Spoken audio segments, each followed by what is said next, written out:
Baik, kita mulai ya benar-benar. Monggo bisa dihidupkan kameranya.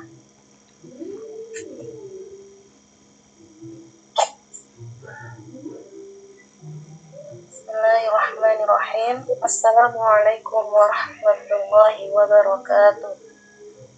Waalaikumsalam warahmatullahi wabarakatuh. Alhamdulillahilladzi an'ama 'alaina bil iman wal Islam.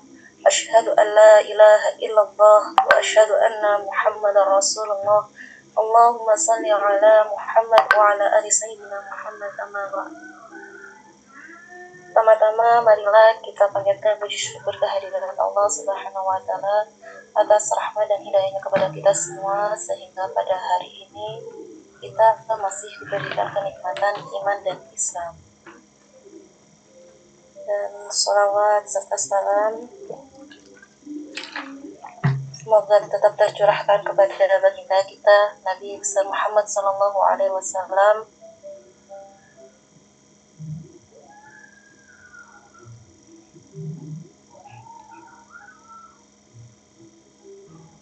yang telah mengantarkan kita dari zaman jahiliyah menuju zaman yang terang benderang, yakni Ad-Dinul Islam. Baik, untuk selanjutnya ya ini memasuki acara inti, yaitu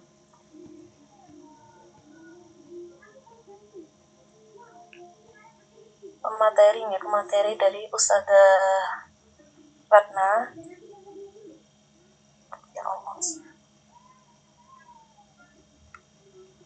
pada beliau dipersilakan. Baik. Assalamualaikum warahmatullahi wabarakatuh. Waalaikumsalam warahmatullahi wabarakatuh. Suara saya jelas ya, Ustazah Aisyah? Jelas. Jelas ya, alhamdulillah.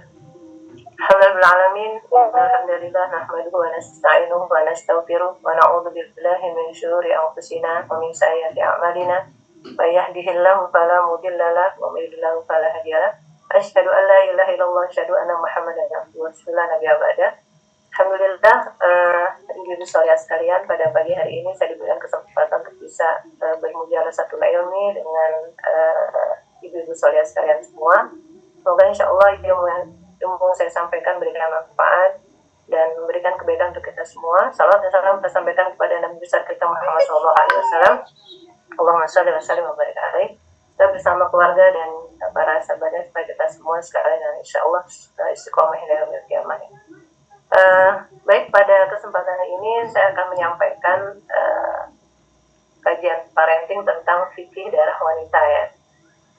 Insya Allah ini adalah sebuah kajian yang kita yang selalu kita hadapi permasalahan-permasalahan di dalamnya, dan di sini saya berikan waktu sekitar 1 jam untuk bisa memberikan mukadimah, kemudian nanti kita bisa diskusi terkait dengan hal-hal yang kita alami selama kita mengalami yang berkaitan dengan darah wanita tersebut ya.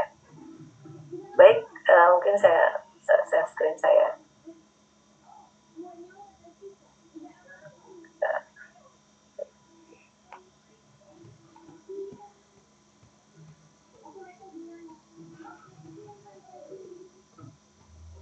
Baik, saya akan men-share screen ya. Untuk yang pertama adalah kita masuk ke mukadimahnya dahulu tentang definisi dari haid. Jadi fikih darah wanita adalah fikih yang mempelajari tentang darah yang keluar dari farji wanita atau vagina perempuan ya.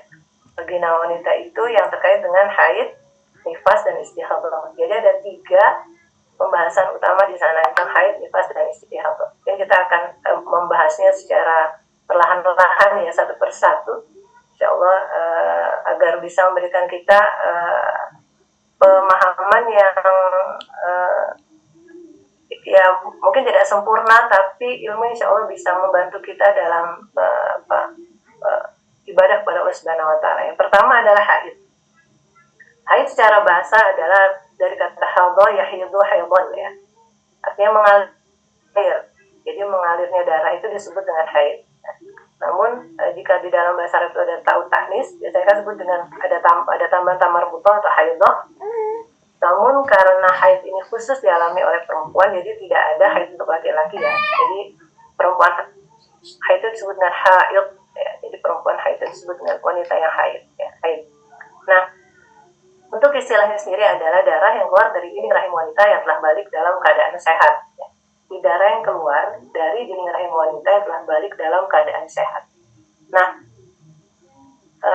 haid ini ada beberapa persyaratannya ya, ada beberapa persyaratannya. Saya tidak tulis di screen. Yang pertama adalah syarat haid keluar dari farji wanita yang sudah mencapai usia minimal haid. Usia minimal haid itu adalah 9 tahun dalam hitungan bulan Hijriah. Jadi dalam hitungan tahun Hijriah itu jadi 9 tahun Hijriah itu adalah 9 tahun kurang dari 16 hari ya. Jadi 1 tahun komariah itu adalah umumnya di sini dikatakan hitungan 1 tahun komariah itu adalah kurang dari 306 jadi 1 tahun itu kurang dari 365 hari ya, atau dalam bahasa fikihnya adalah kurang dari 16 hari. Jadi ketika kita menghitung anak itu sudah masuk usia balik atau belum, dari haidnya adalah ketika dia berusia bukan dari 9 tahunnya tahun Masehi tapi Hijriah. Jadi kalau misalkan bilang 9 tahun, maka jika dia kurang dari 16 hari itu disebut dengan 9 tahunnya Hijriah ya. Kemudian yang kedua adalah darah yang keluar itu minimal selama 1 hari 1 malam ya. Jadi harus keluar darah haid itu 1 hari 1 malam atau 1 kali 24 jam. Kemudian yang ketiga, maksimal darah yang keluar itu tidak melebihi dari 15 hari ya. Jadi darah haid itu darah yang keluar tidak melebihi dari 15 hari. Dan yang keempat, minimal suci yang menjadi jeda antara masa haid dengan masa haid yang berikutnya adalah 15 hari ya, 15 malam. Jadi masa suci yang menjadi pemisah antara 2 haid adalah 15 hari, 15 malam. Seperti itu. Nah, kemudian kita lanjut kepada sini ada waktu haid, saya tulis satu malam, ini yang minimalnya ya, 1 kali 24 jam. Jadi seorang itu dikatakan haid itu sekitar 1 kali 24 jam. Jika dia terputus-putus, maka harus dijumlah sampai sejumlah itu 1 kali 24 jam. Kemudian 6-7 hari, kemudian 15 hari, jarak masa suci adalah 13-15 hari. Nah, untuk 13 ini memang pendapat dari mazhab Maliki ya. Jadi berpendapat 13 hari ya. Namun kalau dari jumhur ulama itu pada 15 hari. Nah, masa normal jika kita hitung dari 30 hari kita kurangi dengan 7 hari, 6-7 hari berarti masa sucinya 23-24 hari gitu. Nah, kemudian berikutnya adalah warna darah haid. Warna darah haid itu memiliki beberapa ciri ya. Ini yang harus kita pahami dan kita kenali warna darah haid kita sendiri. Yang pertama ada hitam. Hitam itu pekat ya. Kemudian yang kedua merah. Merah itu merupakan warna asli dari darah. Yang ketiga adalah coklat. Nah, yang keempat kuning, yang kelima adalah keruh. Ya. Jadi ini adalah 5 darah haid. Nah, di sini kalau untuk hitam, merah, dan coklat, ini mungkin warna darah haid yang biasa kita kenali ya. Namun bagaimana yang kuning dan keruh gitu? Karena kuning dan keruh ini biasanya, jadi kalau hitam, merah, dan coklat ini merupakan kesepakatan para ulama bahwa darah haid ini warna ini hitam, merah, dan coklat. Namun untuk kuning dan keruh ini masih ada khilaful ulama.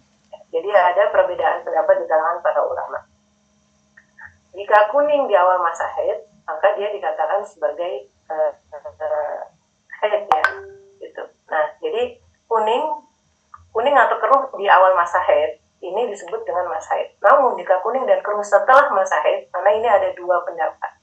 Yang pertama mengatakan bahwa jika itu kuning atau keruh setelah masa haid, maka bisa dikatakan sebagai keputihan. Atau yang kedua, pendapat yang kedua menyatakan bahwa kuning dan keruh itu dinyatakan masih haid, gitu, masih haid ya.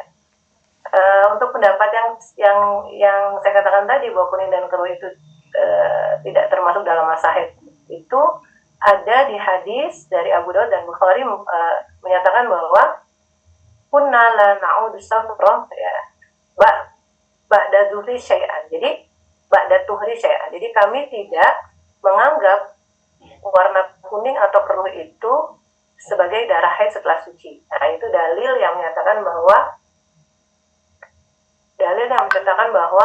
warna kuning dan keruh itu tidak disebut dengan darah haid, ya, seperti itu. Nah, kemudian selanjutnya yang terkait dengan haid ya, ini mungkin ada beberapa hal yang bisa juga dijadikan sumber ya. Menurut Syekh Ali Juma juga mengatakan untuk sebagai pengayaan dari yang sudah saya sebutkan tadi, bahwa jika kuning atau keruh keluar sebelum masa haid, maka dia disebut sebagai keputihan ya. Ini menurut Syekh Ali Juma. Dan jika kuning dan keruh itu mengiringi darah haid, maka itu disebut dengan darah haid ya. Dan jika kuning atau keruh setelah darah haid, maka itu disebut dengan keputihan. Jadi memang pendapat-pendapat khilaful para ulama ini adalah pendapat-pendapat yang bisa kita pelajari sebagai memang ini terjadi di banyak kita sebagai perempuan gitu ya. Dan ketika kita mengetahui rumusnya atau rumus haid tadi, maka kita akan bisa memahami bagaimana caranya kita membedakan antara apakah ini masih dalam masa haid atau kita sudah selesai gitu ya. Nanti kita bisa tahu bahwa dari kebiasaan kita atau dari warna darah tersebut kita bisa mengetahui apakah itu termasuk pada darah haid atau sudah selesai gitu. Karena darah haid itu biasanya ya berwarna gelap, kemudian baunya lebih menyengat, kemudian di sini kental. Ini lebih kepada darah haid. Ya. Kemudian jika keputihan itu nanti ada caranya ya. Bagaimana caranya seseorang itu bisa mengetahui bahwa itu sudah selesai atau belum, gitu. Atau ini masuk ke dalam kategori darah haid atau bukan. Ya. Itu nanti bisa kita ketahui dilihat dari ada al-qasrah al-bayda atau disebut dengan ada dua pendapat itu juga. Ada yang mengatakan lendir yang berwarna putih, dan yang kedua kapas ya. Kapas di sini adalah ketika seseorang itu berwarna ya, misalkan kita setelah haid itu ada cairan putih begitu, dan itu kita bisa tahu ketika posisi kita itu harus jongkok ketika mau tahu ini tuh lendirnya betul apa tidak gitu.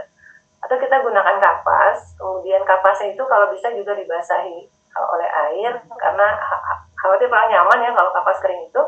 Dan kita coba masukkan sedikit. Nah, itu nanti kita bisa lihat itu apakah masih ada darahnya atau memang sudah tinggal lendir keputihannya saja. Nah, itu oleh para ulama itu dikatakan sebagai berarti itu masuk dalam masa suci, jadi itu hanya sekedar keputihan saja ya. Jadi seperti itu. Nah, bagaimana dengan mengeceknya gitu ya? Kadang-kadang kan kita ini, wanita ini bingung dengan mengeceknya ya, mengecek waktu selesai haid ya. Di sini ada beberapa juga pendapat yang mengatakan bahwa kita bisa mengecek waktunya itu adalah yang pertama, ini menurut untuk mazhab Imam Syafi'i mengatakan tidak ada waktu khusus untuk mengecek haid. Jadi kapan saja gitu ya. Mungkin kita tadi ya, ini sudah selesai atau belum, ini sudah beres atau belum, selesai belum, maka untuk mazhab Imam Syafi'i diperbolehkan kapan saja kita mengecek. Jadi tidak ada waktunya. Namun menurut mazhab Imam Maliki adalah pertama sebelum kita tidur, karena kaitannya dengan bangun subuh ya. Dan yang kedua adalah akhir setiap waktu sholat. Jadi maksudnya ketika ada waktu sholat, misalnya waktu zuhur, itu sudah mendekati waktu sholat zuhur akhir, kita akan waktu sholat, nah itu kita cek gitu, begitu. Jadi setiap waktu mau sholat itu kita cek gitu, mau cek gitu ya. Ngecek waktu sholat itu apakah kita sudah bersih atau belum. Nah, memang kita tidak boleh menunda ternyata. Kita tidak boleh menunda melakukan kewajiban itu. Artinya kan gini, biasa kita ini menunda ya kalau kasusnya tuh ya. Jadi misalkan kita menunda mandi ya, kita kan hanya menunda mandi, tapi sebenarnya itu sucinya itu sudah dari zuhur gitu.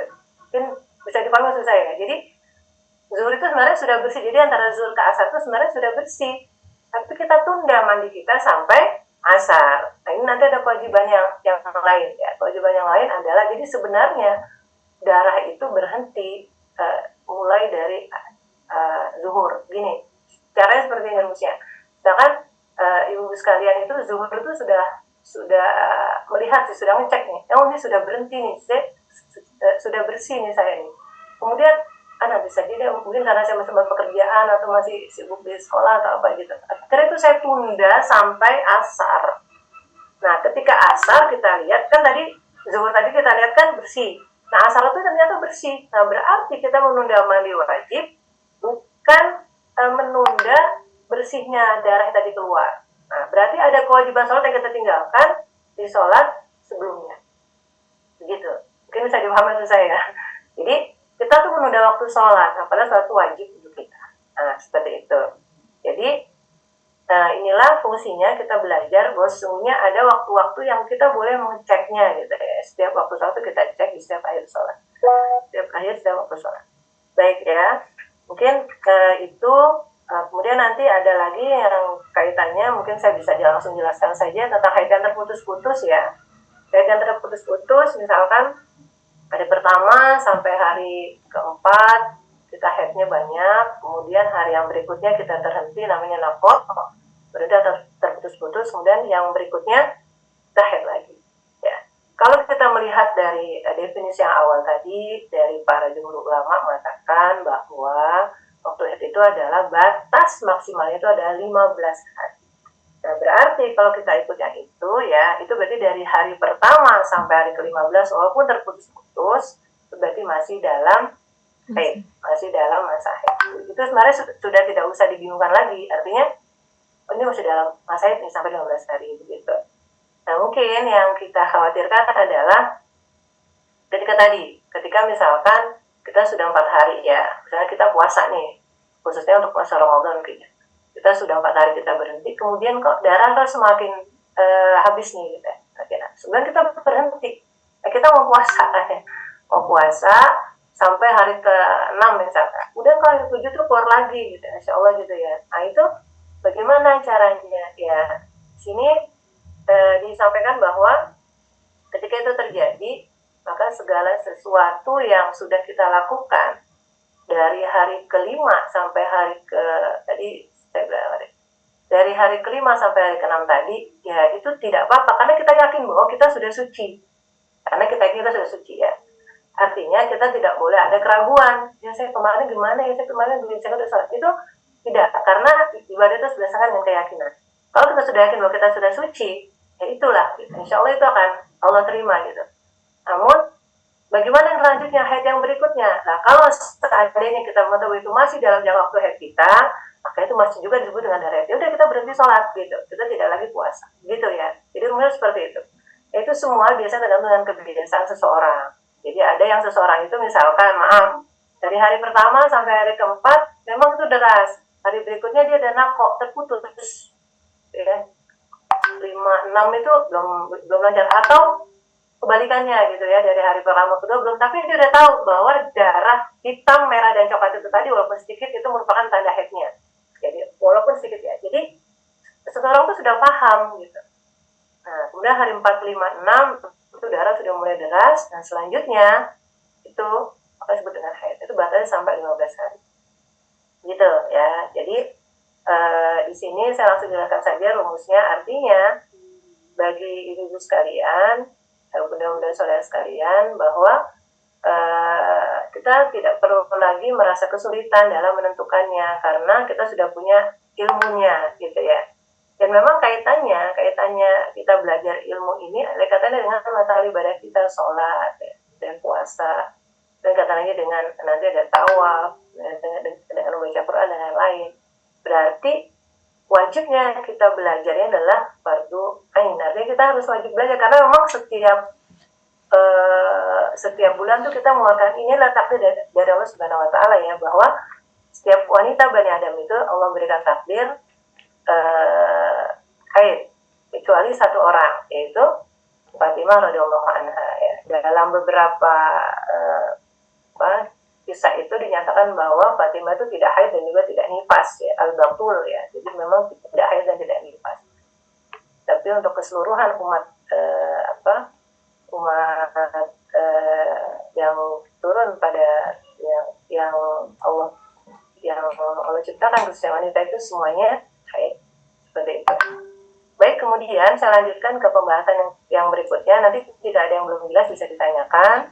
Dan yang berikutnya adalah kita masuk ke nifas ya. Nifas adalah darah yang keluar dari dinding rahim wanita disebabkan melahirkan anak ya. Yang keluar dari dinding rahim wanita disebabkan dengan melahirkan anak. Nah, nifas ini pun banyak perbedaannya begitu ya. Apakah nifas ini darah yang keluar sebelumnya juga disebut dengan darah nifas, ataukah darah yang mengiringi saja disebut dengan darah nifas, dan bagaimana, kan ini jelas ya, yang kalau disebabkan melahirkan anak ya, atau disebut dengan wiladah. Ini sudah jelas gitu bahwa nifas di sini adalah memang darah dari kemaluan perempuan yang disebabkan melahirkan anak, walaupun hanya diakibatkan oleh keguguran. Ini banyak juga sekali yang bertanya ya kepada saya juga, bagaimana jika dia keguguran, apakah juga disebut dengan nifas ya, karena tetap ketika sudah ada proses pembentukan, maka itu sudah jelas adalah dia ada seorang janin dan dia ada seorang anak. Jadi ketika dia melahirkan, itu juga disebut dengan nifas ya. Nah, mungkin di sini ada ketika disebut dengan nifas, memang ada perbedaan pendapat ya. Jadi nah, untuk Imam Syafi'i dan Imam Hanafi itu disebutkan adalah nifas adalah darah yang keluar setelah bayi keluar. Jadi setelah rahim itu kosong, maka disebut dengan nifas. Namun menurut imam yang lain, yaitu Imam Maliki, menyatakan bahwa darah yang terhitung bersamaan dan setelah bayi keluar itu disebut dengan nifas. Jadi ketika misalkan maaf kita lagi ngedengin, keluar gitu ada darah sedikit, itu disebut dengan nifas. Dan kalau tadi menurut Imam Syafi'i kan keluarnya itu, nifas itu adalah setelah rahim kita kosong. Jadi setelah bayi itu keluar baru. Jadi sebelumnya itu tidak terhitung sebagai darah nifas menurut Imam Syafi'i dan Imam Hanafi ya. Jadi sebelumnya itu kan pasti kita ada keluar darah gitu ya. Sebelum ada mungkin akan ada yang ketubannya pecah, kemudian darahnya keluar, atau sebaliknya dia sudah mengeluarkan efek lebih dahulu gitu. Menurut Imam Syafi'i dan Imam Hanafi itu tidak disebut dengan darah nifas. Nah, jika menurut Imam Maliki tadi terhitung bersamaan ketika proses itu dan saat keluarnya gitu. Nah, itu juga disebut dengan darah nifas. Nah, kalau menurut Imam Hambali, ini yang mungkin yang banyak juga terjadi di kita adalah 2 atau 3 hari sebelum. Nah, ini sudah disebut dengan darah nifas. Karena itu kan proses pengeluaran darah itu kan mungkin yang tadi iya ada tanda-tanda atau flek-fleknya itu atau bercak-bercak itu keluar sebelum ada kontraksi. Nah, itu dia keluar 2 atau 3 hari sebelum. Dan sesudah kontraksi ya, kalau menurut Imam Hambali itu sampai 40 hari ya. Itu disebut dengan darah nifas. An-nifas ya, atau an-nufasa. Kalau bahasa itunya adalah bahasa jamaknya dengan an-nufasa. Nah, kemudian dengan waktu nifas sendiri itu ada waktunya, di sini jangka waktunya. Tidak terdapat waktu minimum dalam masalah nifas, sehingga dengan demikian dia bisa terjadi dalam sekejap. Bukan saja dalam sekejap, bahkan Fatimah saja tidak nifas begitu. Ya. Berarti ada kemungkinan juga seorang itu ya hanya keluar hanya sedikit atau hanya sekejap saja kemudian harus berhenti, maka itu bisa. Nah, untuk yang kedua lah maksimal 40 hari, ini kebanyakan wanita ya. Namun menurut mazhab Imam Syafi'i, ternyata setelah saya membacanya dan saya mempelajarinya itu ternyata 40 sampai 60 hari. Nah, jadi 40 sampai 60 hari ya. Jadi cukup lama ini 40 sampai 60 hari.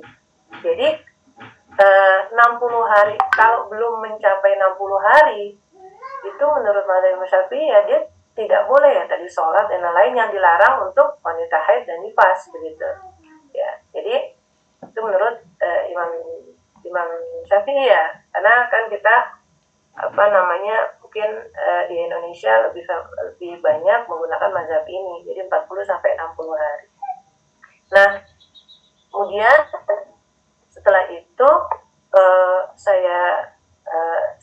saya lanjutkan dengan berbagai hal terkait dengan nifas ya. Ternyata banyak sekali hal yang terkait dengan nifas juga yang perlu kita pahami ya, bahwa bagaimana jika seandainya nifas dan haid itu bersambung, atau nifas dan istihadah itu bersambung ya. Nah, sini ada beberapa hal yang mungkin bisa kita jadikan sebagai sebuah referensi gitu ya, bahwa saya sampaikan menurut mazhab Imam Syafi'i saja ya, bahwa sesungguhnya jika darah itu sempat berhenti sebentar, dan kita nifas ya, nifas itu sekitar misalkan 35 hari lah atau 30 hari, kemudian kita berhenti sebentar beberapa jam. Nah, berhentinya sebentar beberapa jam itu adalah penanda jeda kita, dan ketika kita haid lagi itu adalah ketika tolong darah itu adalah darah haid. Ini menurut pendapatnya gitu ya, darah haid, nifas dan haid. Nah, itu jadi dia bersambung, nifas dan haid itu bersambung ya.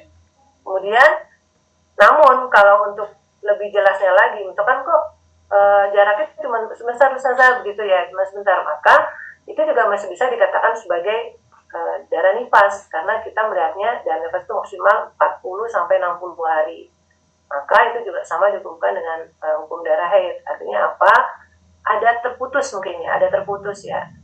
Memang biasanya nifas itu darah tidak terputus karena dia terus menerus biasanya. Jadi kalau sudah terputus dia berhenti, gitu, berhenti. Nah, itu pertama. Yang kedua, jika masa berhentinya itu sama seperti masa haid ya, masa suci haid minimal kan 15 hari ya gitu ya. Jadi jika di sini ada jeda sampai 15 hari, nah berarti itu memang sudah jelas itu adalah nifas dan haid gitu ya, karena kita mungkin ada macet gitu ya, nifasnya begitu. Nah, ketika dia jeda sudah sampai sudah 15 hari sama seperti masa haid, seperti masa minimal batas haid minimal ya, itu adalah masa bersih. Jadi gini, haid itu ada masa kalau haid itu ada, tapi kalau masa suci itu tidak ada. Jadi kalau masa suci itu jika seorang tidak haid mungkin selama bertahun-tahun, itu berarti dia tetap dalam kondisi suci. Jadi nggak ada masa suci itu seperti masa haid, tidak. Jadi dia masa suci itu sepanjang itu gitu. Nah, itu kaitannya dengan nifas. Nah, jika seandainya masa nifas itu terus tidak pernah berhenti sedikit pun, jadi darah itu mengalir terus gitu ya. Nah, itu disebut dengan darah istihadah menurut pendapat ulama Imam Syafi'i. Jadi itu masuk dalam darah istihadah. Ini juga ibu sekalian, untuk keluar darah itu setelah wiladah, setelah melahirkan, maka itu masih disebut sebagai itu kemudian dibedakan bahwa itu adalah darah istihadah ya. Nah, nanti mungkin kita juga bisa sama-sama memahami bahwa ternyata ada perbedaan antara darah haid dan darah istihadah ya, dimana darah istihadah itu warnanya lebih merah, kemudian tidak kental ya. Nah, ini jadi kita bisa membedakan ibu sekalian ya, benar-benar sekalian, bagaimana antara haid kemudian darah haid istihadah. Kalau nifas jelas ya kan, nifas itu keluar setelah melahirkan ya.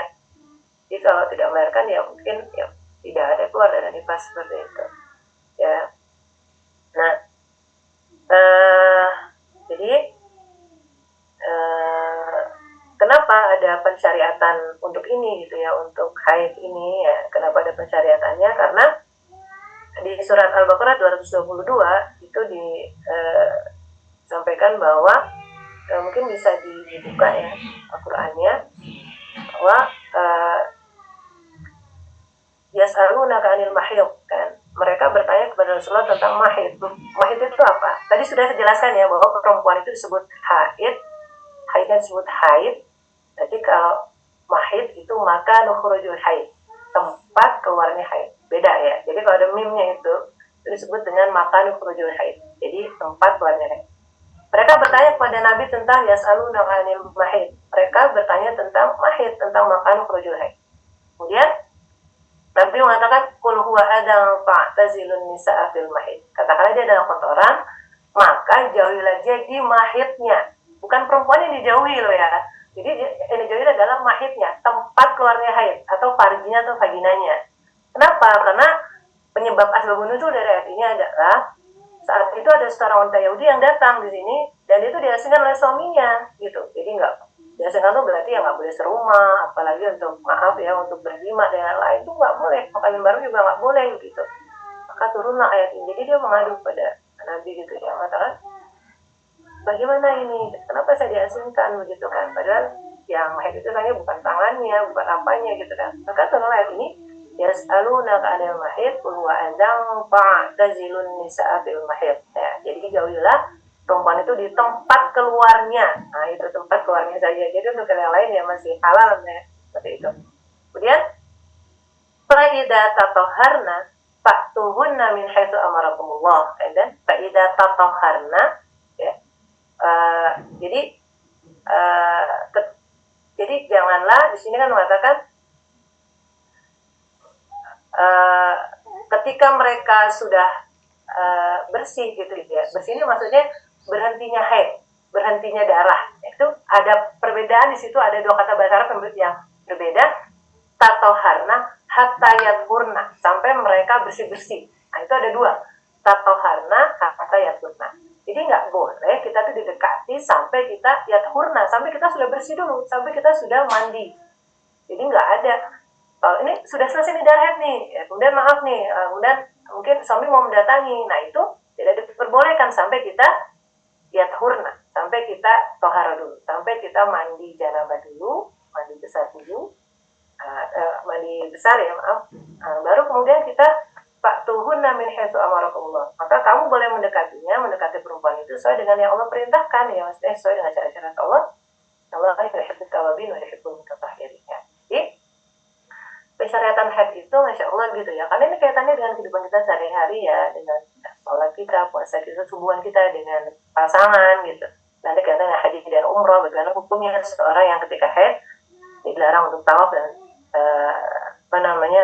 tawaf begitu ya. Maka ini kita wajib tahu tentang perkara ini.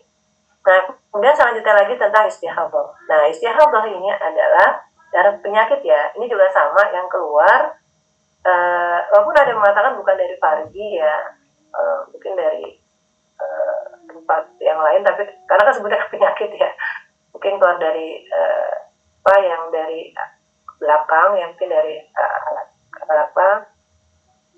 yang buat buang air itu, atau dari vagina. Karena ini juga harus kita bedakan ya. Nah, untuk masalah keputihan mungkin saya tidak bahas di sini karena kita kaitan dengan ini.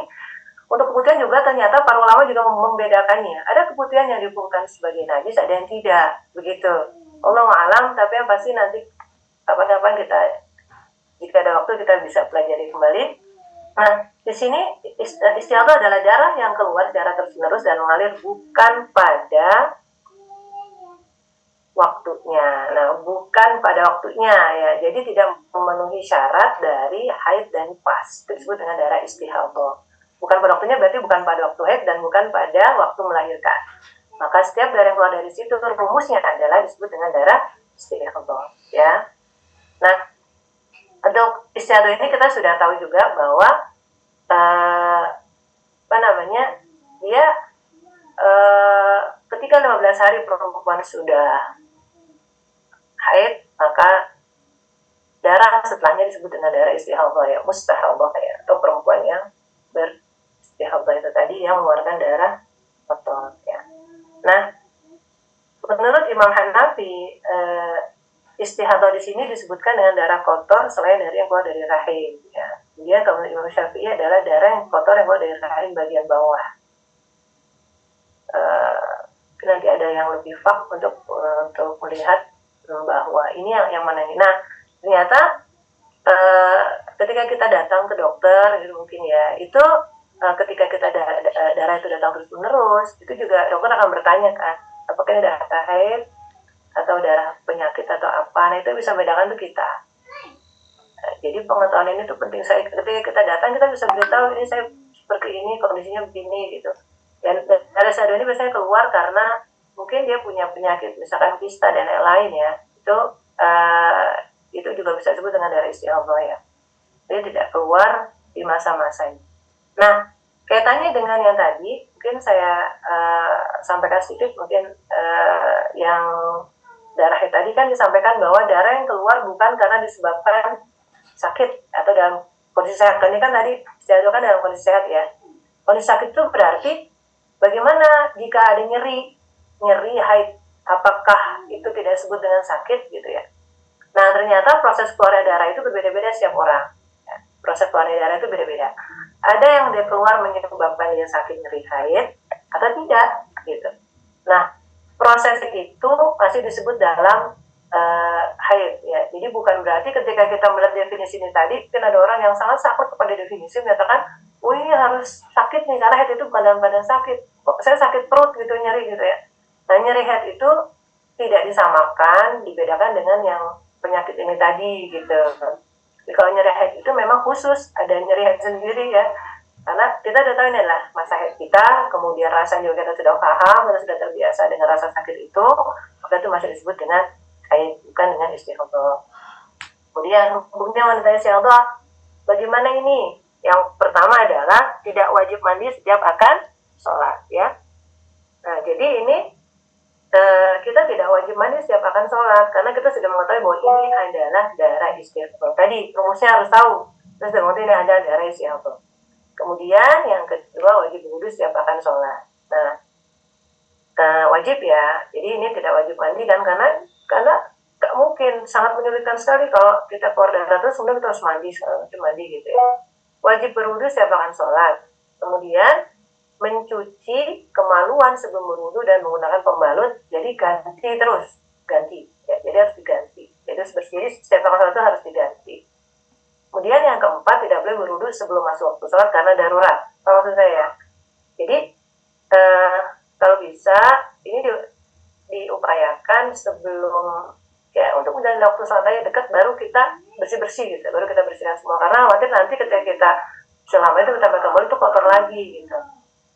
Bahkan diperbolehkan juga ya menurut para ulama adalah untuk yang wanita istihadah ini mendekati waktu sholat yang berikutnya. Insya Allah itu sudah disepakati oleh para ulama, mendekati waktu sholat yang berikutnya. Jadi misalkan darah itu banjar ya, ulang bahasa Jawa ya, keluarnya itu terus-menerus gitu. Kita gimana gitu ya, setiap jam 1 kita lihat masuk keluar darah, jam 2 kita lihat masih keluar darah, terus begitu. Maka kita coba dekati, kita boleh sholat di akhir waktu untuk mendekati waktu asar, saat kita zuhur dan asar, atau maghrib kita isya. Kenapa? Karena ini memang pengecualian kepada wanita-wanita yang Allah mungkin kasih ujian dengan penyakit ya, dengan darah. Apakah ada? Ya ada aja gitu. Ada, insya Allah kita ini lebih kepada tadi ada hukum agama, dan kedua ada secara medis. Bahwa Islam sangat relate gitu ya. Jadi akan menggabungkan antara konsep ini, konsep medisnya seperti apa, konsepnya dengan agama seperti apa. Nanti bagaimana cara mengatasinya itu semua sudah diatur. Jadi kita tidak perlu lagi bingung dengan caranya gitu. Karena kita sudah punya, yang pertama adalah punya pemahaman tentang ilmu agama. Nah, ini yang penting juga. Yang kelima adalah boleh bersenggama dengan suami ya. Nah, ini memang mungkin harus dikomunikasikan dengan Pak suami gitu. Katakan saya seperti ini, maka kalau bisa boleh juga kita komunikasikan agar sama-sama ridho, sama-sama ikhlas. Bagaimana caranya seperti itu. Kemudian bagaimana jika diobati dulu. Kalau ya, itu adalah kaitannya dengan hubungan suami istri ya. Seperti itu ya. Nah, kemudian istihadah di sini ya, kita sudah tahu bahwa kita paham dengan bedanya gitu ya, beda warnanya ya. Jadi jangan sampai kita kesulitan dalam membedakannya. Insya Allah mudah-mudahan jika tidak ada yang tidak ada yang menyebabkan ya, biasanya tidak sampai terjadi ya, yang sampai sekian lama. Nah, mungkin nanti ada kaitannya dengan hal-hal lain yang menyebabkan seorang itu bisa haid lebih dari 15 hari, putus, kemudian haid lagi, putus haid lagi gitu. Nah, Kemudian yang berikutnya adalah, nah ini amalan yang terlarang wanita haid dan nifas ya. Ini saya bahas di sini karena memang mungkin kita perlu pahami juga bahwa ada beberapa perbedaan pendapat terkait dengan masalah ini ya. Saya akan menyebutkannya untuk yang agar kita lebih luas pandangan kita. Jadi tidak ke satu titik saja karena memang ikhtilaf umat rahmah, sebenarnya perbedaan umat itu adalah rahmat. Jadi rahmat Allah ini kita gunakan sebagai cara kita untuk beribadah begitu. Agar apa? Kita merasa tenang dan yakin bahwa apa yang saya jalani adalah merupakan jalan yang benar gitu ya, sesuai lah dengan keyakinan saya dalam beribadah. Nah, yang pertama adalah kita sudah jelas ya, ini sudah jelas ya. Tidak boleh seorang wanita haid dan nifas itu sholat. Ini sudah sangat jelas bahwa ini dilarang untuk sholat. Nah, untuk itulah fikih ini kita pelajari, mudah-mudahan sekalian, agar kita bisa memahami ini apakah haid atau bukan, apakah ini sudah berhenti atau belum, ataukah ini sudah masuk ke istihadah atau tidak, begitu ya. Jadi ini sholat, kaitannya dengan sholat. Bahkan mengkodok sholat bagi wanita yang mengakhirkan. Tadi saya mengatakan kita diakhirkan. Jadi yang kita akhirkan itu ingat ya, itu adalah mandinya, bukan waktu keluarnya darah. Nah ini, jadi waktu keluar darah itu ternyata kita juga harus teliti, harus tahu, oh ini ternyata saya ini. Nah, itu kan. Jadi kita mungkin sekarang mulai bisa ini ya, mulai bisa melihat gitu atau memperbaiki hal yang kurang ya untuk dari sisi ibadah kita ya.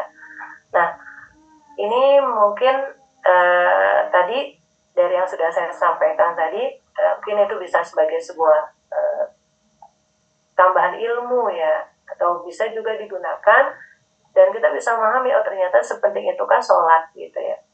Bahkan wanita haid dan nifas pun itu diperbolehkan untuk meninggalkannya, namun meninggalkannya juga dengan ilmunya gitu. Kita tahu mulai awal. Nah ini saya sekedar mengingatkan bahwa ternyata kita harus, kalau yang pelupa harus mencatat. Misalkan saya haid mulai dari jam segini, maka selesainya itu jam segini lagi, kalau untuk 15 hari begitu ya.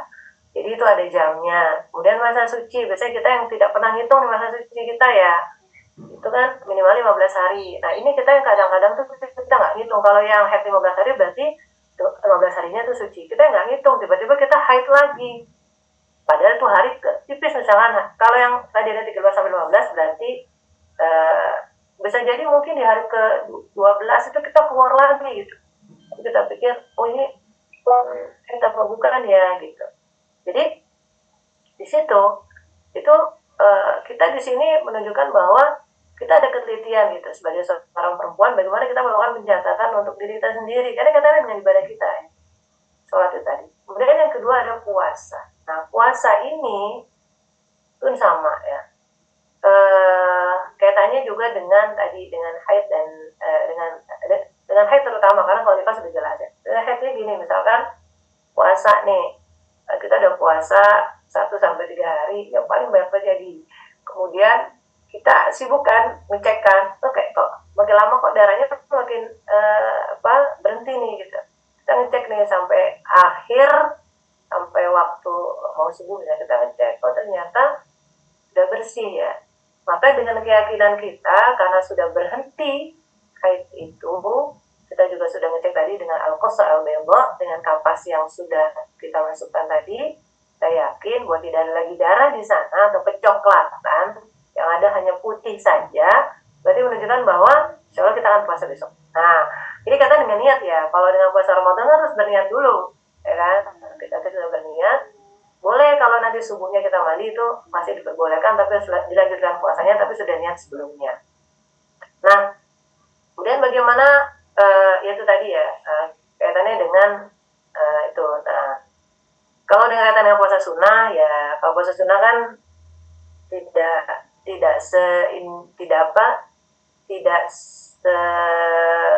wajib, maksudnya niatnya itu kan tidak seperti puasa Ramadan gitu ya. Mungkin kalau terlambat masih bisa lah, misalkan kita tidak makan dan minum, kemudian kita niat itu masih perbolehkan. Tapi kalau untuk puasa Ramadan kita harus ada niat puasa sebelumnya. Nah kemudian katanya dengan membaca Al-Quran ya, Nah, membaca Al-Quran, mungkin saya jelaskan saja bahwa untuk membaca Al-Quran ini ada beberapa pendapat ya. Ada beberapa pendapat karena yang membedakan tuh ini. Jadi untuk sholat, puasa, tawaf, cuma menyentuh mushaf itu semuanya haram atau tidak boleh ya, dilarang. Untuk baca Al-Quran ternyata ada beberapa perbedaan pendapat ya. Jadi bisa saya sampaikan menurut beberapa mazhab ya. Yang pertama adalah menurut mazhab Hanafi dulu. Menurut mazhab Hanafi adalah dilarang untuk melafazkan. Lafaz ini menurut para ulama sepakat bahwa lafaz ini adalah ya disuarakan, bahkan bisa terdengar di telinga kita disebut dengan lafaz. Ya. Itu dilarang dilafazkan, apalagi seorang yang berniat untuk tilawah. Ini menurut mazhab ini. Ya, saya perbolehkan itu hanya orang yang berniat untuk zikir atau lafaz doa, itu boleh ya. Kemudian untuk para pengajar Al-Quran menurut Imam Mazhab Hanafi adalah diperbolehkan, tapi potongannya saja. Kita mengajar, misalnya kita mengajar Umi itu kan hanya potongan-potongan, itu boleh. Tapi kalau panjang satu ayat itu tidak boleh, dilarang ya menurut Imam Mazhab Imam Hanafi. Kemudian menurut Mazhab Hambali itu juga dilarang membaca ya. Tidak boleh membaca ayat Al-Quran hatta satu ayat sekaligus. Itu diharamkan. Nah, namun kalau untuk mengeja itu boleh. Maksudnya tadi itu potongan-potongan satu ayat ya. Misalkan al-akhirah atau fil akhirah itu kan cuma satu saja, itu diperbolehkan dari para pengajar Al-Quran ya. Seperti itu. Nah, kemudian menurut mazhab Imam Syafi'i yang disampaikan adalah haram membaca Al-Quran walaupun sebagiannya saja. Baik kalau diniatkan tilawah juga tidak boleh, menggabungkan dari kita tilawah juga tidak boleh. Jadi Imam Syafi'i ini lebih ketat begitu ya. Haram walaupun sebagian, baik diniatkan maupun digabungkan zikir dan tilawah, dan dibolehkan jika tanpa niat. Maksudnya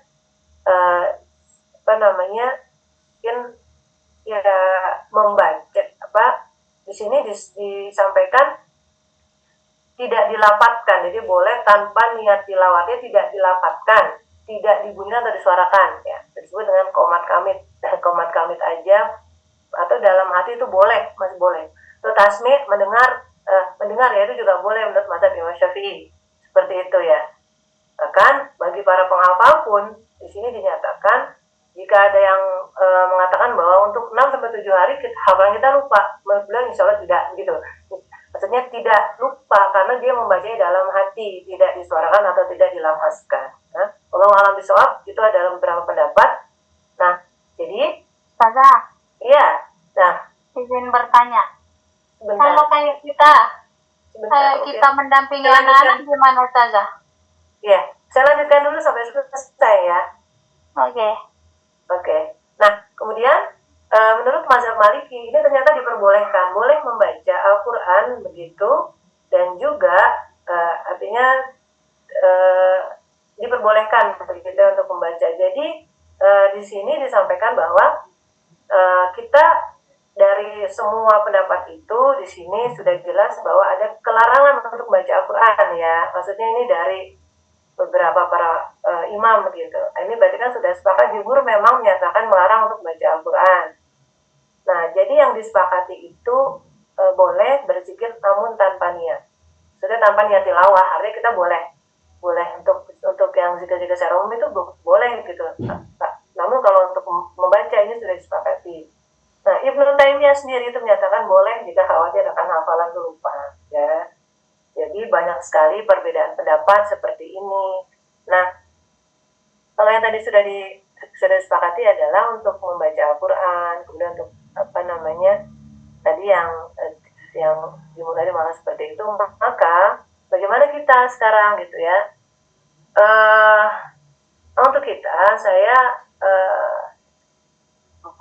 melihatnya bahwa atau menurut ini ya, menurut Paulul Kasir ya, saya menurut pendapat yang umum gitu menyatakan bahwa memang kita harus berhati-hati dalam memilih suatu pilihan hukum yang kita pilih. Ya, artinya ini yang lebih baik adalah kita ikhtiyaton kalau dalam bahasa guru saya waktu itu, berhati-hatilah dalam memilih suatu hukum. Jadi kita pilih hukum yang paling berhati-hati. Jika sholat saja dilarang, ini dalilnya mereka ya. Jika sholat saja dilarang, puasa pun dilarang, apalagi baca Al-Quran. Seperti itu. Jadi itu ada hukum kias namanya. Jadi ada hukum menganalogikan. Sholat dan puasa saja dilarang, apalagi membaca Al-Quran. Seperti itu ya. Jadi jika teman-teman kait atau apapun, maka yang disepakati itu adalah boleh mendengar atau membaca dalam hati saja. Wallahu a'lam. Nah, kemudian untuk menyentuh ya. Kalau untuk menyentuh jelas ya. Kalau untuk menyentuh jelas bahwa menyentuh mushaf itu jelas dilarang. Tidak boleh gitu. Karena mushaf itu adalah ma'kutibal alaihil Quran. Jadi segala sesuatu yang ada di atas tulisan itu adalah Quran. Itu ada di ada surat Al-Waqiah la yamassu ilal mutahharun. Jadi tidak boleh menyentuh Al-Quran kecuali orang-orang yang suci. Nah, ini sudah jelas menunjukkan bahwa memang Al-Quran itu boleh disentuh oleh orang-orang yang suci saja. Jadi ini juga merupakan ittifaqul ulama ya, bahwa kita tidak boleh menyentuhnya dalam kondisi mushaf itu yang ada di atasnya Quran. Namun menurut fikih kontemporer menyatakan boleh jika di sana banyak terjemahannya, ya, banyak terjemahannya atau banyak artinya, gitu. Itu juga bisa kita ambil pendapat itu ya. Kemudian bagaimana dengan yang sekarang? Sekarang kan ada aplikasi HP dan lain-lain begitu ya. Nah, di aplikasi HP itu bukan tulisan yang seperti yang ada di mushaf. Ini saya jelaskan lagi ya. Jadi dia bukan seperti mushaf. Kalau mushaf kan ada tulisannya ya. Kalau HP kan screen-nya saja, layar. Jadi bukan ketika kita bongkar itu ada tulisan di dalamnya gitu. Kan kalau Al-Quran itu kan mushaf itu memang di dalamnya itu ada tulisannya. Tapi kalau HP itu enggak. Nanti kebetulan ada ulama yang mengatakan bahwa jika ingin membuka, maksudnya jika misalkan misalnya kita ingin masuk ke kamar mandi begitu ya, kemudian kita mau membawa itu, jadi kalau bisa itu semua adalah ditutup. Jadi aplikasi itu harus tertutup ya. Nah, ketika aplikasi itu tertutup, itu berarti kita sudah menutup mushaf, menutup bacaan itu ya, artinya kita tidak membukanya gitu. Jadi kalau kita sudah membukanya, maka itu berarti dia aplikasi masih terbuka. Ya, wallahu alam itu hanya pendapat-pendapat yang bisa kita gunakan insya Allah. Karena apa? Karena kita kan terbiasa membawa HP kan kemana-mana begitu ya. Dan tidak mungkin HP itu kita tinggal. Ketika kita ke kamar mandi kita tinggal di luar kan juga tidak mungkin. Maka boleh tetap masuk tapi aplikasinya ditutup. Maksudnya jangan sampai ada aplikasi Quran yang terbuka. Misalkan ada suaranya, ada murotalnya, itu terbuka, itu nggak boleh ya. Atau masih terbuka gitu, maka itu harus ditutup terlebih dahulu. Nah itu kemudian dia boleh ikut masuk bersama kita ke tempat yang dilarang. Nah, kemudian al-muksu fil masjid, berdiam diri dalam masjid. Nah, ini kaitannya apa? Karena seseorang yang sedang haid itu kan darahnya kan najis begitu ya. Maka itu tidak boleh darah itu menajiskan yang lain. Jadi jangan sampai darah itu kemudian mengotori tempat yang lain. Begitu maksudnya. Misalkan dia di rumah juga begitu. Ketika misalkan ada darah itu yang mungkin ya kita harus segera bersihkan seperti itu kan. Nah, begitu dengan al-muksu fil masjid. Ya, bahkan ada dapat juga misalkan kata melewati saja tidak boleh begitu kan. Dan namun lagi di kontemporer mengatakan kita kan belajar di masjid, kemudian kita mungkin ada kedaruratan. Jadi gini, ketika ada hukum asli, itu hukum yang kita pegang, dan jika ada sesuatu yang membuat itu membolehkan, maka itu harus jelas apa ilahnya atau apa alasannya. Itu kalau dipikir seperti itu. Itu tidak boleh kita mengikuti hal-hal yang ini aja begini nih, gini. Menurut kita begini tidak, tapi dilihat dulu hukum asal awalnya itu adalah seperti apa. Ketika ada yang lain mengikutinya dan itu penyebab dari kita melakukan itu adalah namanya hukum daruriyah, maka itu diperbolehkan. Seperti al-muksu fil masjid itu begitu. Ini nyatakan berdiam diri dalam masjid. Lihat ya, berdiam diri artinya tidak boleh sampai lama-lama, misalkan dia sampai tikaf atau gitu. Sedangkan kita dalam kondisi haid. ketika cuma misalkan hanya sekedar untuk hal-hal yang penting ya, misalkan ada kajian sebentar kita ikut kemudian kita keluar, syaratnya tidak mengotori atau tidak tadi membuat ceceran di masjid, maka itu sudah diperbolehkan oleh para ulama pendapat. Ya, kita berada di masjid, kemudian atau kita misalkan menjemput anak, itu untuk hal-hal yang penting sekali gitu, atau para guru Quran begitu kan, mereka tidak bilang selamanya dia tinggal di masjid, kan tidak, dia bilang hanya untuk kepentingan gitu, hanya untuk sesuatu yang membolehkan sesuatu itu menjadi boleh, seperti itu. Kemudian tawaf ya, tawaf sudah jelas tidak boleh. Ketika tahu seorang harus dalam kondisi suci, jika pun seandainya haid. Ada juga pendapat yang mengatakan ya karena kondisi kita jauh ya, maka tadi tetap tawaf begitu. Walau alam, tapi kita ambil hukum yang pertama saja bahwa tidak diperbolehkan orang yang haid itu dari pas untuk tawaf. Ya, tawaf di Ka'bah. Kemudian begitu ada jima. Jima ini adalah larangan bagi wanita haid dan nifas. Jadi sangat berhati-hati sekali. Mudah-mudahan sekalian kita harus bisa bedakan apakah ini masih haid atau bukan, apakah ini masih nifas atau sudah selesai, begitu ini harus kita bedakan. Dan kalau kaitan dengan nifas, ini harus dikonsultasikan dengan dokter ya. Artinya mungkin sudah selesai nih, tapi suami sudah mau datang kepada kita, maka kalau bisa kita datangin dulu dokter kita jelaskan bagaimana dengan kondisi rahim saya, apakah siap untuk kemudian ini bisa untuk dipergunakan oleh pasangan atau belum gitu. Kalau memang sudah siap, maka kita sudah berdasarkan penjelasan medis gitu ya. Nah kalau belum, maka sabar dulu gitu ya, sabar dulu sampai kita sudah sehat betul dan kita mengikuti kaidah-kaidah yang ada di fikih, seperti itu ya. Nah ini itu yang bisa saya sampaikan. Kita semoga ini bisa mendatangkan begitu banyak manfaat untuk kita. Ya Allah, wafaqina fiddin wa alimna ta'wil. Ya Allah, fahamkanlah kami kepada agama dan ajarkan kepada kami ta'wil ya. Jadi kepahaman dalam agama ini merupakan rezeki dari Allah Subhanahu Wa Taala. Ketika kita belajar dimanapun, ketika kita belajar tadi berbagai macam perbedaan, kita akan memahami. Kita tidak perlu melihat yang lain, tapi kita melihat bahwasanya dan kita ini perlu sekali memahami ya. Jadi ada yang mengatakan bahwa ada dua orang yang tidak dihukumi hukum ya, hukum karena ketidaktahuan. Yang pertama adalah mu'alaf, yang kedua adalah orang yang tinggal di tempat daerah terpencil.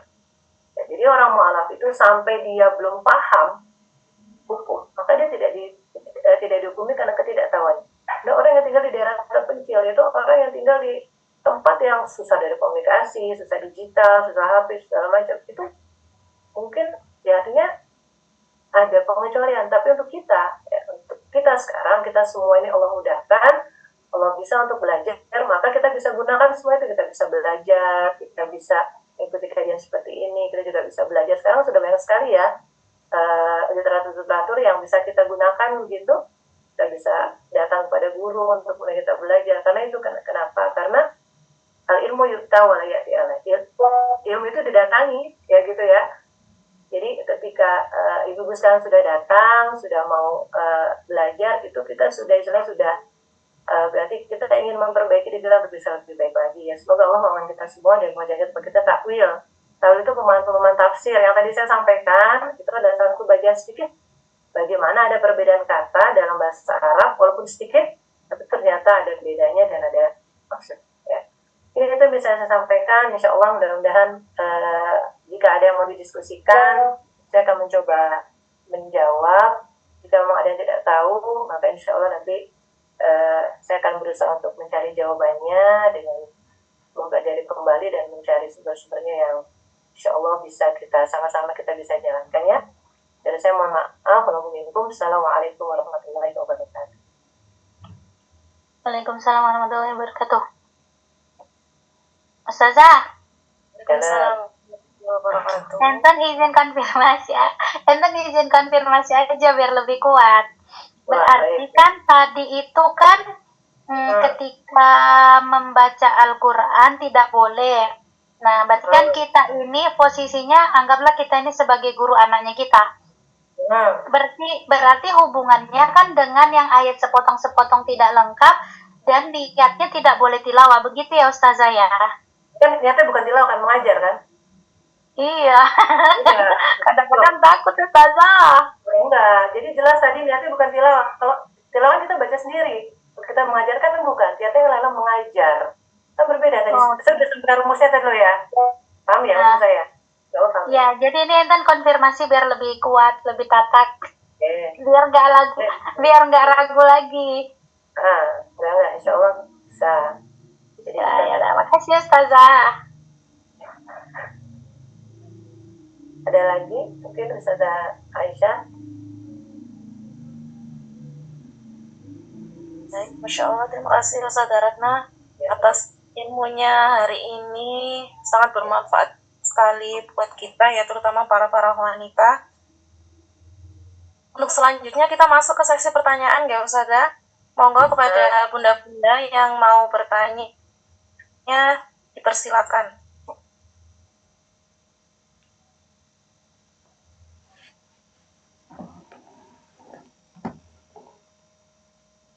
Ini Ustazah ada pertanyaan dari namanya Abian.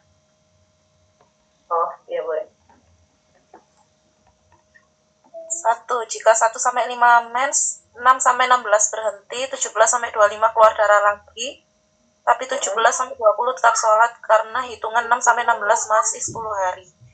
Pertanyaannya 21-25 dianggap mens apa lanjut istihadah? Kemudian jika gimana tadi? Saya tulis dulu ya. Ini Ustazah ada di chat ini Ustazah, coba Ustazah. Oh, ada. Chat. Oh iya. 1-5 mens, 6-16 berhenti, 17-25 keluar darah lagi.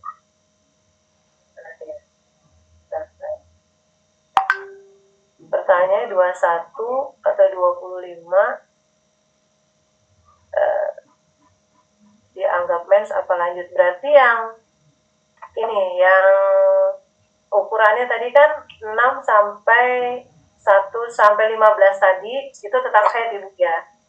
Kemudian 16 tuh berhenti, 17 keluar darah lagi. Nah itu berarti dia masuknya istihadah karena kan 16 dan 17 itu sebenarnya sudah masuk istihadah. Begitu. Ya kan? 17 dan 20 tetap sholat karena hitungan 6 sampai 16 masih 10 hari. Kemudian 21 sampai 25 dianggap mens apa lanjut istihadah. Ya tadi jarak kan 15 hari Bu dari masa sucinya. Kalau masa sucinya jenengan kan tadi 6 sampai 16 berhenti ya. Nah sedangkan kalau kita menghitung tadi menurut Mas Imam Syafi'i tadi kan menyatakan bahwa 1 sampai 15. Kita hitungnya di rumus awal saja. 1 sampai 15. Nah, ini karena 1 sampai 15 berarti kalau kita hitung itu kalaupun misalkan kita tidak hitung haid gitu ya, 6 sampai 15 itu tuh tidak mencapai masa suci Bu. Karena masa suci itu kan harusnya 15. Di sini cuma 10 hari gitu. Nah, sini ada di situ ya, ada 10 hari. Berarti ini kita hukumkan saja, bismillah ya, kita hukumkan ini tetap namanya darah istihadah Bu, karena seharusnya 1 sampai 15 adalah darah haid, begitu. Ya. Tetap sholat karena hitungan 6 sampai 16 ya betul ini. Nah, pertanyaannya 21 sampai 25. 21 sampai 25. Berarti masih 6 hari. Ya itu terus masih lanjut istihadah Bu itu. Ya. Ini apakah begini jadi kebiasaan atau seperti apa ini? Saudara yang kita anggap istihadah tapi ternyata itu siklus mens ya. Tadi ya tetap ya. Artinya begini.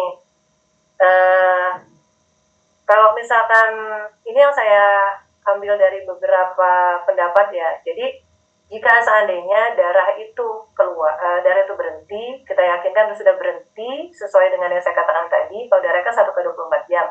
Kalau sudah berhenti berarti kita sholat saja gitu. Kita sholat.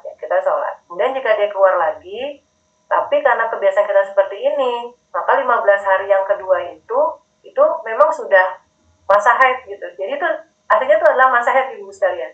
Masa haid. Karena apa? Karena sudah ada rentang waktu 1 sampai 15. Jadi kalau dia keluar lagi di atas masa itu, berarti dia disebut dengan istihadah. Seperti itu. Ya. Nah, untuk selanjutnya, makanya kan kenapa ada perbedaan seperti ini? Ini sebetulnya karena mungkin ada hormon yang berbeda, kemudian ada tingkat stres yang lain-lain itu ya. Nah, kemudian mungkin ada penggunaan kontrasepsi juga. Ini juga jadi permasalahan kita sebagai seorang perempuan begitu. Nah, untuk itulah yang saya sampaikan tadi untuk memudahkan kita kita buat ukuran saja, ukuran sesuai dengan pendapat Imam Syafi'i misalnya 1 sampai 15 hari. Nah, kalau kita sudah yakin dia bisa berhenti total seperti itu dan terjadi kebiasaan kita, maka ya nggak apa-apa kita sholat. Misalkan sudah 4 hari nih, dan itu sudah berhenti total, ya udah nggak apa-apa kita sholat gitu ya, sholat 4 sampai 7 hari misalkan. Kemudian tuh keluar lagi, gitu ya, itu keluar lagi. Nah, kebenarannya keluarnya itu karena tadi saya katakan 15 hari, berarti itu masih waktu haid sebenarnya. Jadi darah ibu yang keluar itu sebenarnya itu adalah darah yang nako. Nako itu apa? Nako itu terputus, darah haid yang terputus karena bukan seperti wiladah. Kalau wiladah kan darahnya keluar terus tuh. Nah, kalau darah haid itu dia bisa terputus memang di tengah-tengah gitu. Terputus itu bisa keluar sama sekali apapun. Nah, tadi pendapat yang kedua menyatakan bahwa jika kita yakin atau kita sudah selesai, kita sudah sholat ya ternyata nih, oh kok saya sudah sholat tadi kemarin dari kelima sampai yang ketujuh, oh kenapa saya keluar lagi sebagaimana setelah saya tidak apa-apa. Artinya karena keyakinan di awal kita tadi adalah kita ini sudah bersih gitu ya. Nah, untuk itulah perempuan harus tahu kebiasaannya. Biasanya hal-hal yang seperti ini keluar, ini keluar karena faktor mungkin di awal usia atau sudah menjelang menopause misalkan, atau tadi ada faktor-faktor lain seperti itu yang menyebabkan seorang itu terhenti ya. Jadi soalnya seperti ini rumusnya di 1 sampai 15 tuh tentu sebagai masa haid, dan jika dia berhenti atau keluar lagi berarti itu kita hitungkan sebagai istihadah ya. Nah, jika terus menerus seperti itu maka dihitung sebagai masa sucinya itu 1 kali 24 jam. Mungkin nanti kalau ketemu jika belum jelas mungkin bisa saya jelaskan lebih lanjut karena harus ada itu ya. Kemudian lanjut, ini ada banyak pertanyaan nih di sini. Mungkin bisa dibacakan Ustazah Aisyah. Oke. Yang mana ini? HP ini tante. HP. Yang kedua ya. Yang kedua, Ustazah, jika kalau saya usap kapas dengan kapas itu apakah harus sama dengan kapasnya? Kalau misalnya warnanya beda sedikit itu apakah masih termasuk mens? Oke. Termasuk mens. Kalau ingin menambah hafalan saat mens, hafalan HP juga tidak boleh ya Ustazah. Oke. Ibu, tadi kan saya sudah sampaikan ada dua ya. Al-qasal bedo itu yang pertama ada lendir yang berwarna putih, yang kedua adalah kapas. Kapas itu memang harus bersih ya. Nah, tapi tetap saya yakin ya, artinya gini, di dalam vagina kita itu tetap pasti ada lendirnya gitu di dalam. Gitu loh. Pasti ada kan, walaupun cara sedikit itu masih ada. Nah, cairan itu jika sudah putih ya atau tadi ya warnanya keruh gitu ya. Ini keruh itu dan tidak ada warna haid ya. Tadi warna tadi dasarnya sudah tahu kan, coklat, merah, hitam. Nah, jika tidak ada darah ini yang kelihatan masih ada, itu sudah dihukumkan, itu yang pertama. Yang kedua tadi sudah jelas di hadis Abu Dawud dan Abu Dawud mengatakan kunala na'udhu stafro, itu kita tidak memperhitungkan keruhnya setelah suci itu adalah haid. Artinya jika ada beda-beda sedikit di kapas itu ya mungkin ada lendir putih atau ya tidak begitu, tidak seperti orang haid, itu udah jelas berarti kita sudah suci. Soalnya seperti itu jawabannya. Kemudian menambah hafalan saat mens meskipun lewat HP juga tidak boleh ya. Loh, ini sudah dijawab, juga tidak boleh Ustazah. Ya, ini gini, betulnya tadi kalau memang gini, kalau dulu saya belajar Ibu sekalian, ketika hafalan itu kita sesuaikan dengan ustazahnya, kita sesuaikan dengan kondisional. Ya, kalau ustazah misalkan ustazah mengatakan seperti ini, kalian harus tetap setoran kepada saya walaupun haid, gitu. Tetap kepada saya walaupun haid, karena saya menerima setoran seperti itu kan. Nah, kemudian pertama kita hukumnya satu, oke, kita sepakat karena kita belajar di situ, satu ya. Dulunya begitu. Yang kedua, kita ikutilah.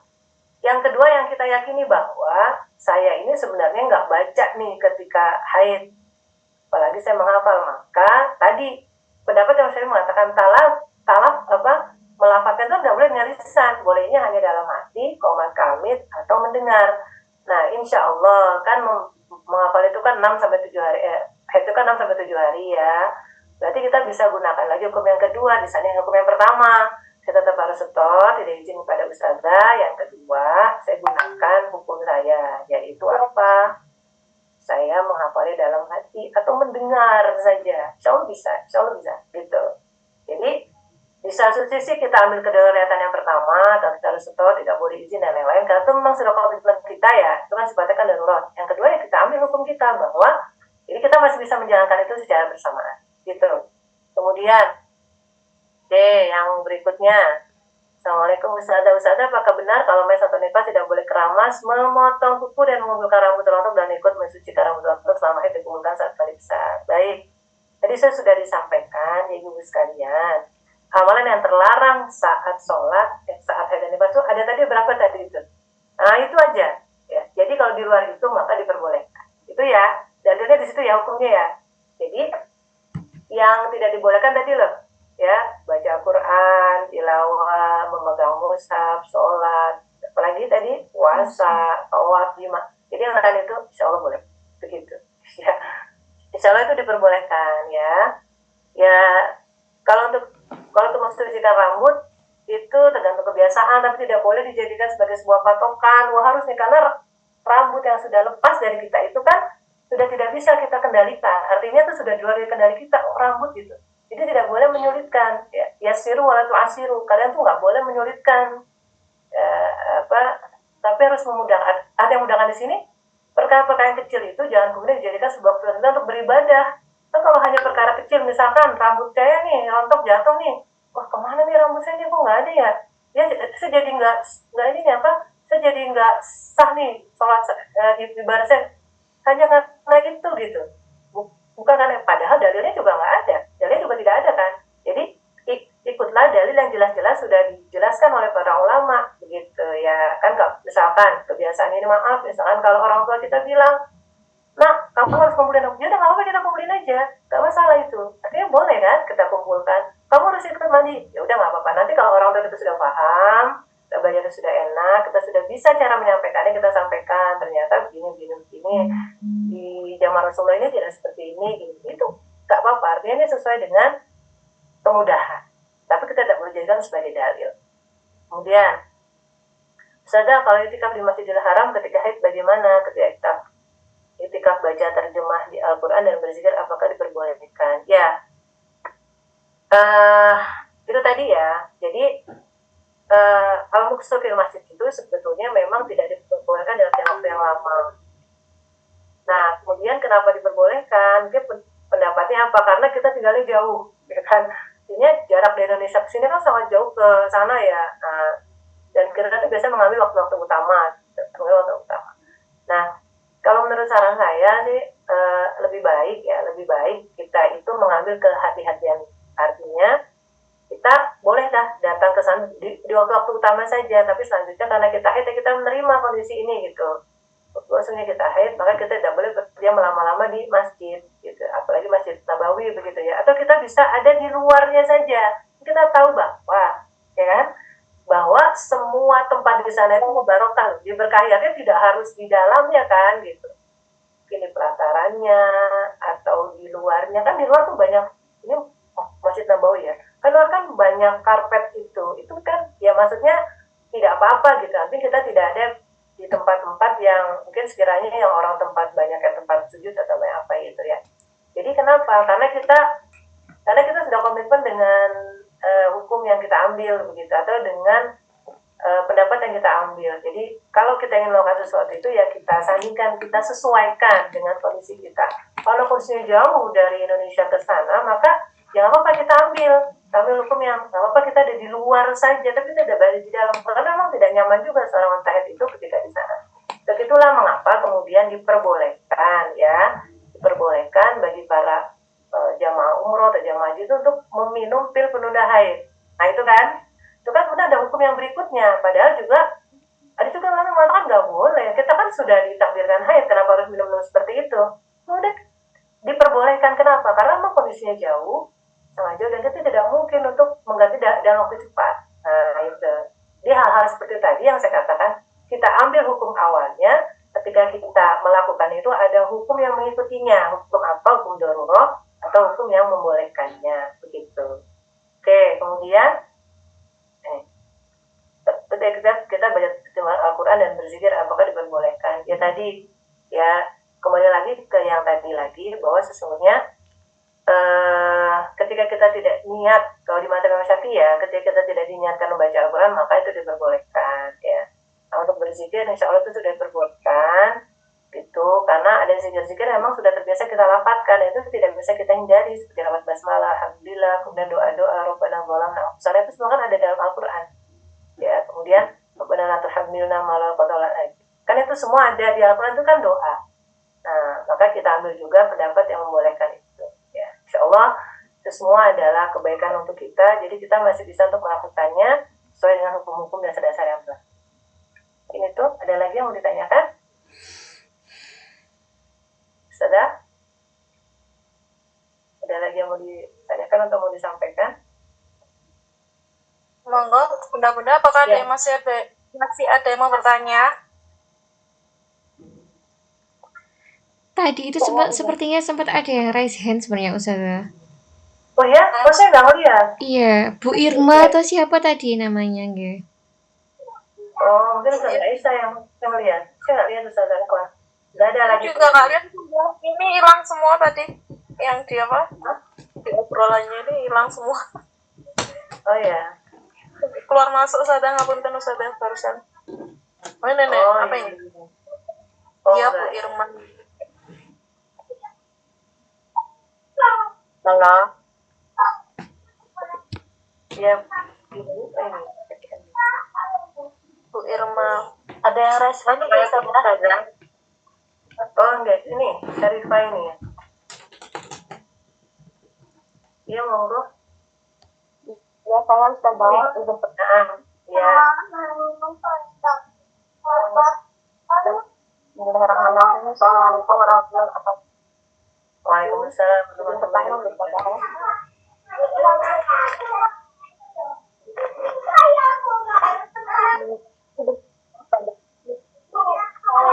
Kita itu istiqalohnya itu terus menerus gitu. Iya. Menerus selama 3 bulan. Nah itu size-nya itu gimana nggak Ustazah? Maksudnya apa seperti kebiasaan kita setiap bulannya sebelum kita istiqalah atau seperti apa?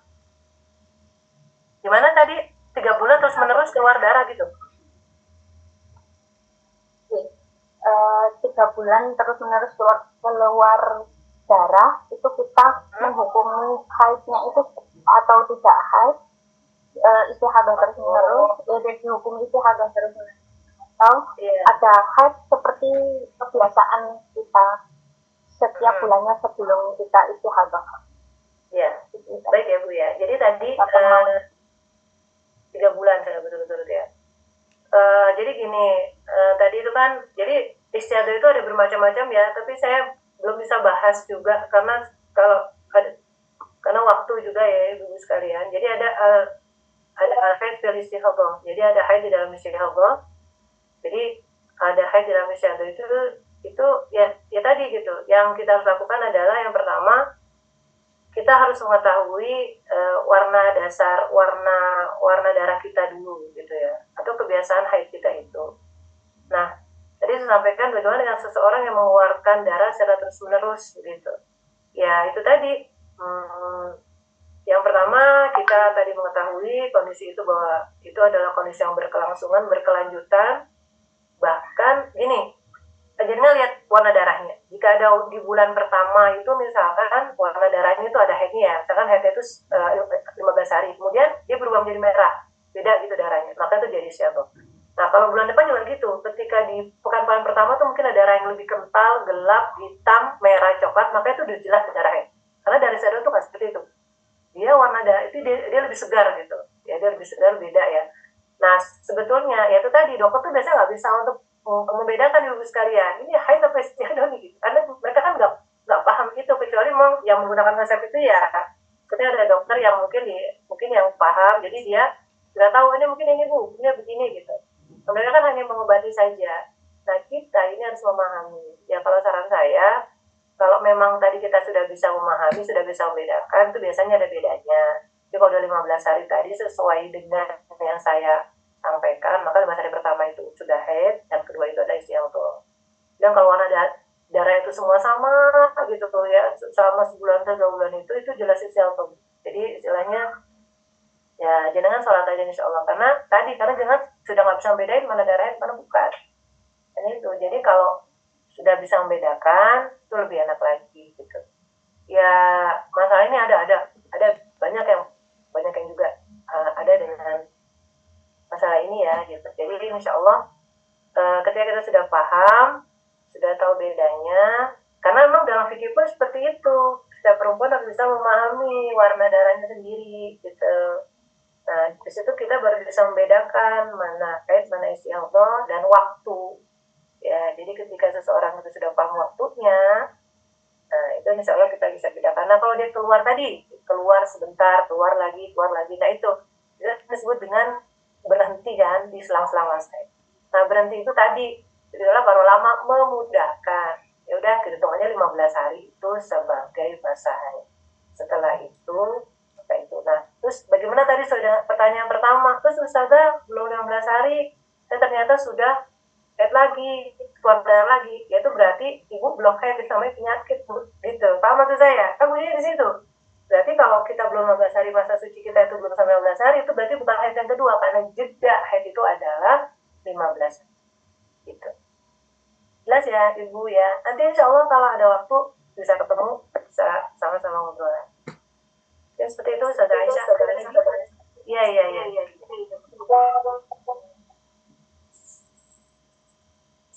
Ada lagi ya? Sampun nggak Ustazah? Sampun nggih. Jika sudah jelas semua, tidak.